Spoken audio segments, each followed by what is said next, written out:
Ito na ata isa sa mga pinakamalalaking plot twist sa internet. Sigurado ako nakilala nyo kung sino si Nico Cado Avocado. Naniniwala ako na merong kulang dito sa kwentong to na kumbaga mas makikilala pa natin siya pag nalaman natin tong kulang na inisip ko. Anyway, that's just me. Meron siyang isang video na nagngangalan na 2 Steps Ahead. I think alam na natin yun na nagkaroon ng halos 26 million views sa loob lang ng 48 hours. Isang buong weekend lang nag-viral siya sa buong mundo. Meron siyang reputation bilang isang internet villain. Kumbaga siya yung kontrabida sa internet itong mga nakaraang taon. Kung hindi ako nagkakamali, simula nung nag-umpisa yung pandemic doon siya nakilala at nakilala. Pero sa video na yan, parang mas nabigyan ng lalim kung sino ba talaga si Nico Cado Avocado. Na para bang, ay, teka, prinank niya tayong lahat. At yung akala natin na kontrabida, meron pa palang layers at may tinatago palang talino. Ang tanong ngayon, ano ba talaga yung totoong nangyari? Alam nyo curious ako kung paano siya nakapag-lose ng timbang, pero makikita natin sa mga articles na nagsasabi na tahimik si Nico Cado Avocado kung paano niya na-lose yung timbang niya, which is kakalkalin natin mamaya. I think maraming beses ko na rin pong nasabi sa channel ko na iba kasi yung content creator doon sa kung sino yung totoong tao. This applies to me as well. Hindi naman ako ganito kakwento or kadaldal in real life. Actually, sobrang reserved ko lang po. Hindi ako nakikipag-usap talaga. Sobrang tahimik ko lang at pangiti-ngiti lang ako.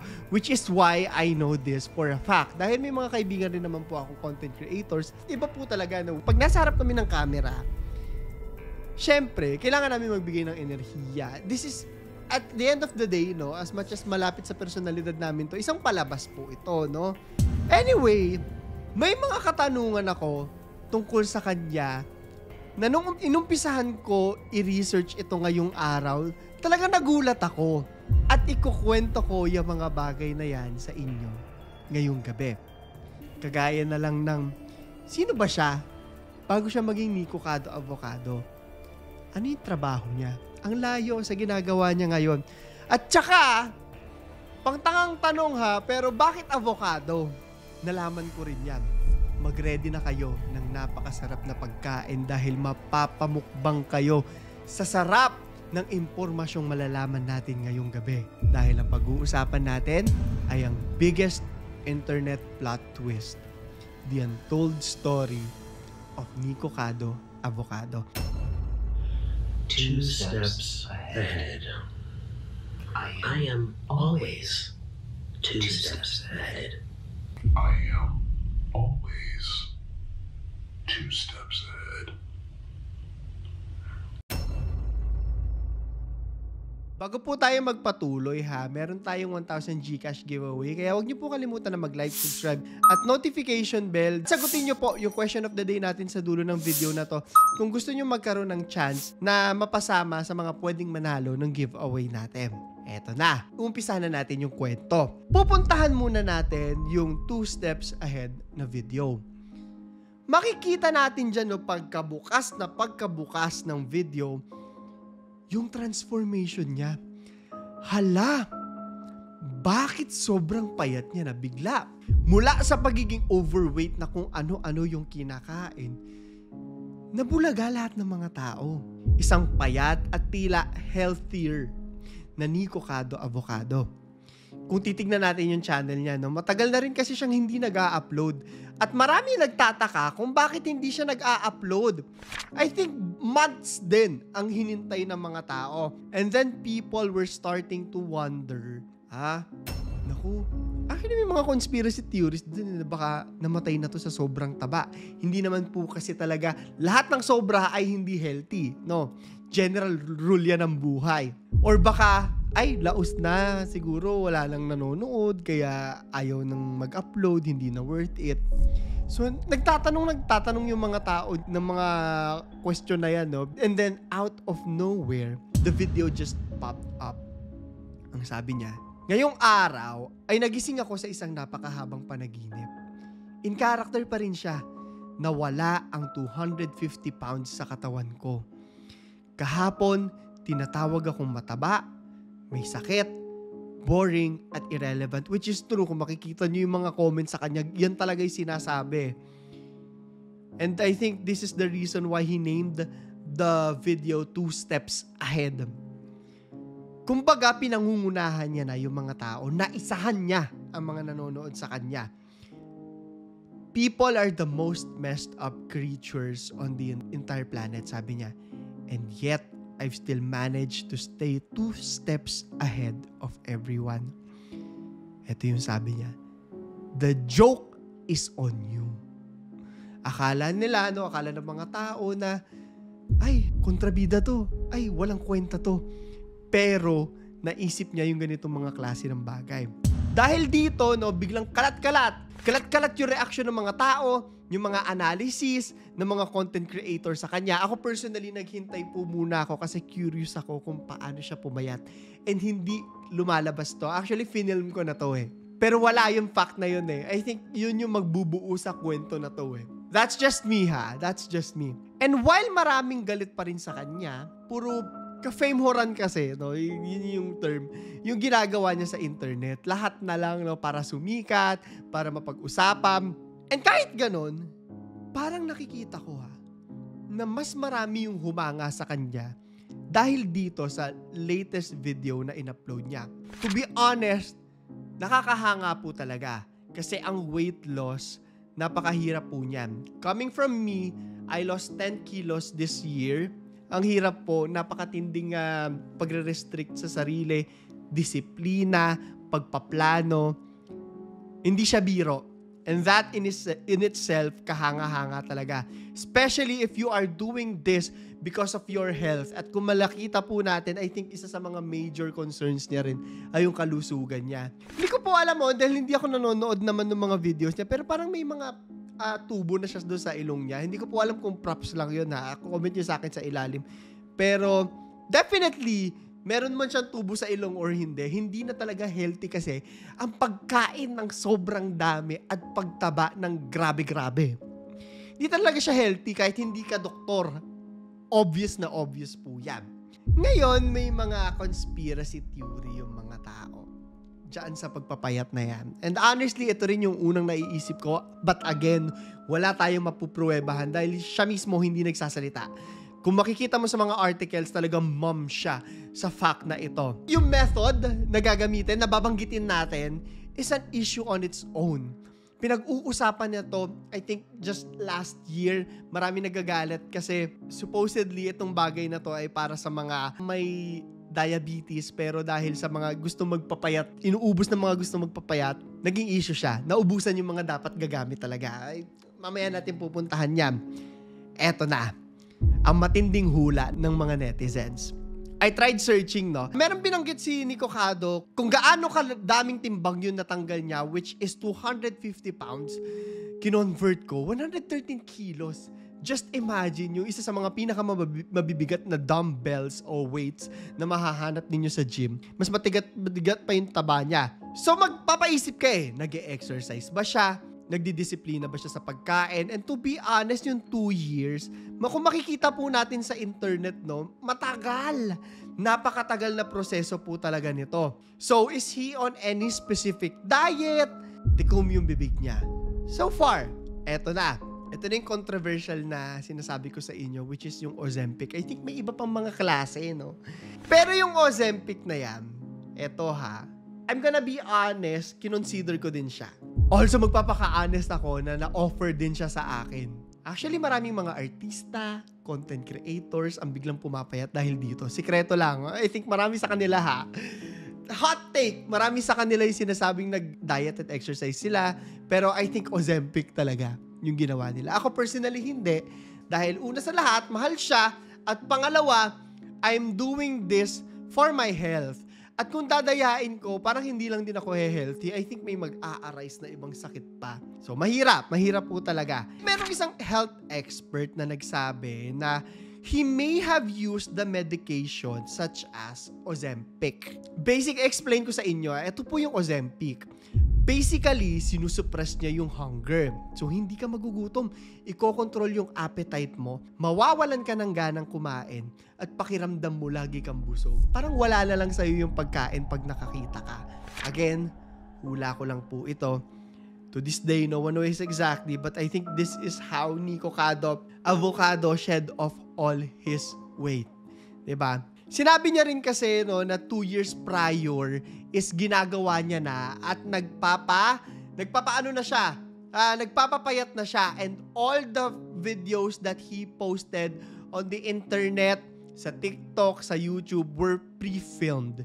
Ibig sabihin, yung nakikita natin at the time ay hindi pala talaga siya yon, kung hindi his former self. Film niya na lahat.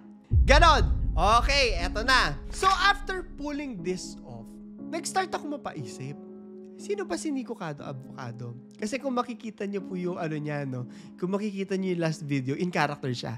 Miski yung nung tumataba siya, no, in character siya, alam mo yung iniinis niya talaga yung mga tao. Sino kaya siya sa likod ng camera? Kikilalanin natin siya ngayong araw. Eto yung mga natutunan ko tungkol sa kanya. Ang totoong pangalan niya ay Nicholas Perry. Pinanganak siya noong May 19, 1992, making him 32 years old. Napakabata pa. And magiging concern, kung tumataba ka talaga ng sobrang ganun, magiging concern mo talaga siya. Especially at this age, dito na lumalabas lahat ng mga sakit eh. Diyan na nag-uumpisa yan. Alam nyo yan. Alam nating lahat yan. Kilala natin siya bilang isang internet personality. Specifically, isa siyang YouTuber na nagmumukbang. At sikat na subgenre ang pagmumukbang.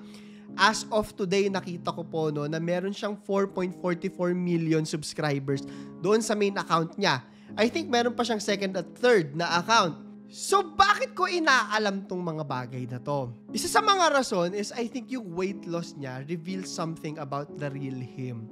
Yung weight loss niya is something na plinano nung totoong Nicholas Perry at hindi si Nico Cado Avocado na nagva-viral. If that makes any sense sa inyong lahat ha, I think si Nico Cado Avocado, the character, hindi niya iisipin na magpapayat at gusto niya lang lumamon ng lumamon. Si Nicholas Perry, inisip to, I think, mainly out of his concern sa health niya or sa personal na buhay. Yun lang naman yung aking iniisip. You miss me so much. You miss me so much. I know. It was 8 years separate. Or longer. I know. How many years was it? How many years? Tell me. How many years were we separate for? Too many, yeah. I know, my baby. I had no choice. I had no choice. But Daddy's back. We're back home. Shibby-do. We're home. Hello. We're back home. Shibby-do. And I'm back here with all of you. And it was a long 8 years, wasn't it? It was a long 8 years. And I didn't think that it would have gone this long, but it did. And it was like a bad dream that, yeah, it was like a really bad dream that we were waiting for it to be over. And it's over. It was just a dream. It was just a dream, Mr. Noodle, wasn't it? Yeah. It feels like a bad dream. But we woke up. We woke up. Yeah. We're so excited. We woke up. Yay! We woke up from the bad dream. And I'm back. Pasensya na nahinto ako ng pag-film sindali dahil nasira yung aking mouse at keyboard. Pero tuloy na tayo sa pinag-uusapan natin ngayong araw. Saan ba galing itong si Nico Cado Avocado? Nalaman ko na pinanganak pala siya sa Kherson, which is in Ukraine. Ukrainian pala siya. Pagkapanganak niya, inampon siya ng isang American family at pinalaki siya sa Pennsylvania. This is where I started to see na matalinong tao pala siya because of his educational background. Nag-major siya in violin performance nung college sa Catholic University of America's Benjamin T. Rome School of Music, Drama, and Art. Ang haba! Sobrang layo nung background niya, no? Sa kung ano ginagawa niya ngayon galing sa Catholic school, nagpo-performance art, music, drama. Pero, in a way, it makes sense. Nakakalkalin natin mamaya. That being said, he is an educated artist.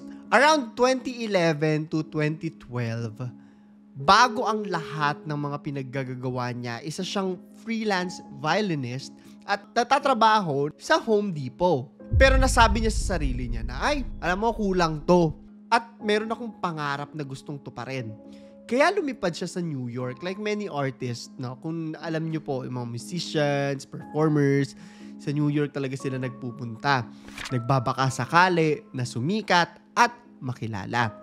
So sabi niya, na gusto niya makapag-perform sa isang Broadway orchestra. So nung nandun na siya, trinay niya. Like many artists, binigay niya yung best niya. Pero mahirap kasi talagang i-push yung art at marami mga artists talaga yung lagapak pagdating sa pera. Yan yung totoo. Especially if hindi ka naman sikat or wala kang pera or wala kang backers, hindi ka galing sa mayamang pamilya. Sabi niya na sa dinami-dami ng mga magagaling na musikero, ang hirap makahanap ng sariling spotlight. Andun lahat siksikan talaga sila doon.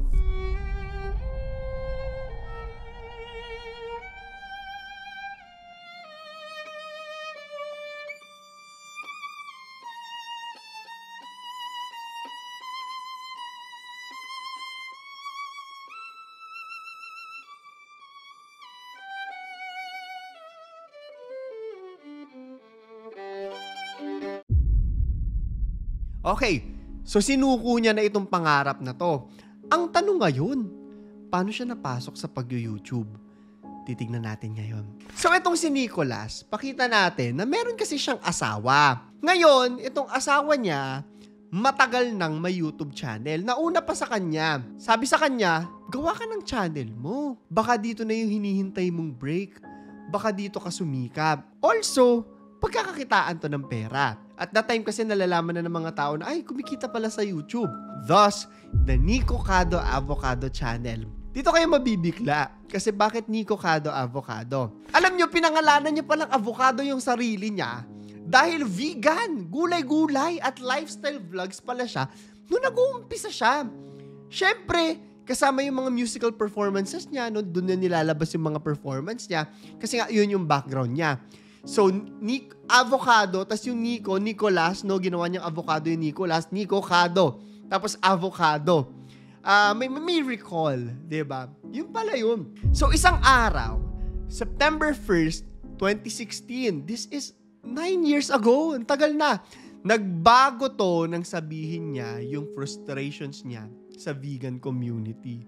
Siguro marami siya nakaaway. Ang mga ginamit niyang salita yung vegan community daw unbalanced, hostile, galit na galit sa kanya, and mentally unstable. Hindi ko na po alam kung ano nangyari dyan, sino mga nakaaway niya dyan, pero tinigil niya yon.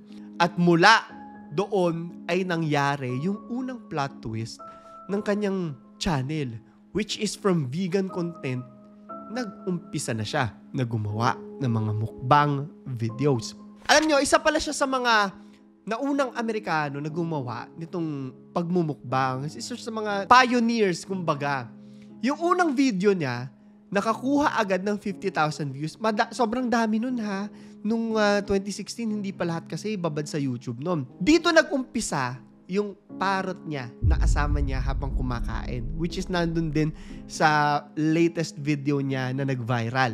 Not the same parrot, I think. Simula nun, nag-uumpisa na siyang sumikat, nakikilala na siya, no? Nakakagawa na siya ng karakter niya.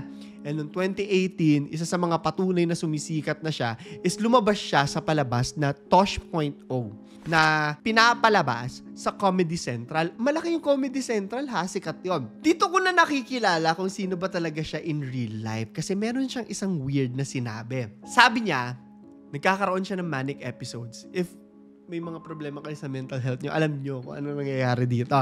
And it's because of his poor diet. Totoo yan, no, na kung pag hindi maayos yung kinakain mo, may epekto sa utak. Ganyan din ako. Interrelated. Ngayon, sabi niya, okay, nagmamanic episodes naman ako eh. Ito-take advantage ko to by clickbaiting. Yung mga moments of, yung mga down na down ba siya? Yung mga nag-i-spiral yung utak niya. Finifilm niya, para mas maraming manood sa kanya. Smart, pero para sa akin na parang morally, parang tinatake advantage mo rin yung sarili mo mismo, if that makes any sense.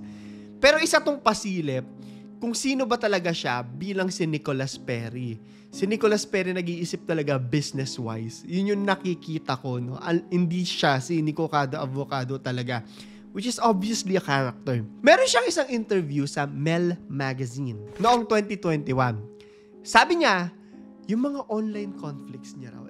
Dito ako na-surprise. Surprise, but not exactly. Kasi alam ko bilang isang YouTuber, alam ko to eh. Self-orchestrated daw yung mga conflicts niya online para sa career niya. So, kunyari may inaaway, ganyan. Kunyari may issue. Alam nyo ha, hindi ako magpapangalan.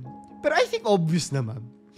Marami talagang ganito. Even sa ngayon ha, yung mga kunyari nag-aaway, kunyari may sariling issue, pero wala naman talaga. Sila lang yung gumawa ng take this from me. Ako kasi personally, lumalayo ako ayoko talaga nung pinag-uusapan ako. Ayoko talaga, kaya hindi rin ako mismo yung bida sa sarili kong channel, if that makes any sense. Hindi kaya ng mental health ko eh. Kaya mga stories tayo. Pero yun lang, take this from me. Kaya huwag kayong maniniwala na sa lahat ng mga nakikita nyo sa mga content creators, di ba? So, tinake note niya dyan sa interview niya yung edukasyon niya sa performance art. Performance art itong ginagawa niya. At sa kanya mismo galing na karakter lang siya ng isang villain. So, meron siyang OnlyFans. So, alam na po natin yung OnlyFans, no? Sa mga bagets dyan, huwag na kayong magtanong. Pero sinabi niya doon na yung YouTube daw, nagiging paraan niya para gumawa ng karakter at mag-provide ng entertainment. Karakter lang si Nico Cado Avocado. At dahil dyan, nakikilala ko na siya bilang tao. Ngayon, pag-uusapan natin yung downside nito. While this is just a character, may epekto, obviously po, sa kanyang physical na pagkaanyo yung mga ginagawa niyang pagbumukbang. At dyan mag-a-arise yung health concerns. So, nag-uumpisa na siyang tumaba to the point na obese na talaga siya, overweight na talaga siya. One look and it doesn't take an expert, may mali na sa kalusugan niya. 2019, sinabi niya na wala daw siyang intensyong patagalin yung pagmumukbang niya. Kaunting taon na lang daw, no, for entertainment na lang. Ngayon yung mga videos niya, napapansin ng mga tao, or I think may kinalaman din to sa sinasabi niya, tinatake advantage niya yung manic episodes niya. Pero parang, pasensya na sa term, pabaliw ng pabaliw yung ginagawa niya. Ang concern ng mga tao is hindi nila alam if character ba to or nag-i-spiral na ba talaga siya sa mental health niya. But I think both, no? Sabi niya nga kanina, siya mismo yung nagtatake advantage ng mga pag-i-spiral niya, no, ng mental health niya. Sa kanya rin mismo nanggaling, no, na naapektuhan yung libido niya, pati nagkakaroon siya ng erectile dysfunction. Sa mga hindi nakakaalam, yung ganun po, hindi gumaganon, ganun lang. 2021, na-fracture yung ribs niya dahil sa excessive coughing. Classed na rin daw siya as disabled at nakasakay na ng mobility scooter. If alam niyo po yung Wall-E, ganun na yun eh, binubuhat na lang yung sa sobrang taba ng mga tao.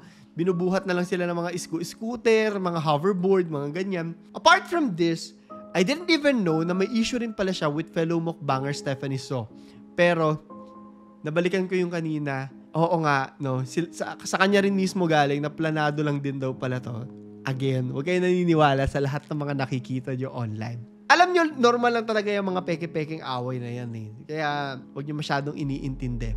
Anyway, after learning all of this, no, magsi-circle back tayo sa plot twist niya, na sinabi niya na 2 steps ahead siya sa mga tao na tinatawag siyang kontrabida, mataba, mamamatay na, di ba? And then, while I was researching this, nakita ko na nagpo-post siya ng mga videos niya ngayon na nagsasabing, oy, mataba pa rin ako.